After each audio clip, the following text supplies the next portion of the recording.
suke ɗakin Allah su yi bariki, mu bautar Ubangiji muka je.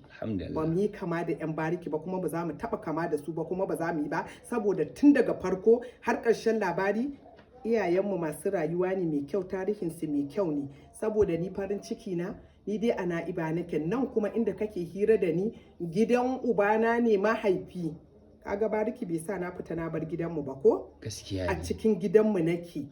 Yan fim sun san uwata ta mutu, inda wata ce ta samu ɗaukaka ta da yanzu ta kama gidan miliyoyi. Kwarai. To ni kuɗi nake nema wanda zan yi wa 'ya'yana, in yi wa 'yan uwana, in yi wa dangin ubana, in yi wa na uwata, in kuma yi wa ƙawayena da duk wani da yake ƙarƙashina. Gaskiya ne. Saboda haka ni na gode wa fim, ni fa na ce sana'a na ɗau fim.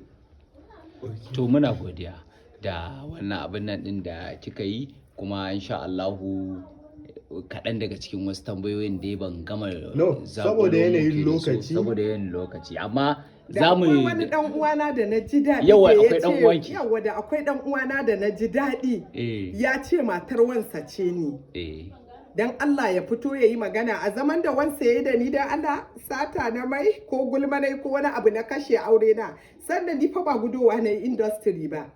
Asasa yana raye, Malam Waka Taba yana raye, Musbawu yana raye, Sadiq Mafiya suna raye, duk sun san da uwata ta mun signing in shiga fim.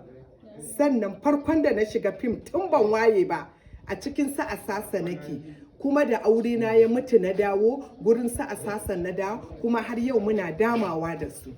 Saboda duk abin da ya same ni su ne masu bani shawara, kuma suna ɗaya daga cikin waɗanda za su tsawatar min in nutsin ina yin abu ko raina baya so zan nutsi in ji. To alhamdulillah za mu ci gaba da insha Allahu bibiyar wayanda suka ba mu sakonni, amma yanzu saboda lokaci dama sa muka ce minti 5 ta bamu, muka zo muke abin nan din da ita za mu da binciko wasu insha Allah. To na gode. Da ni fa na fi son ma tambaya fa akan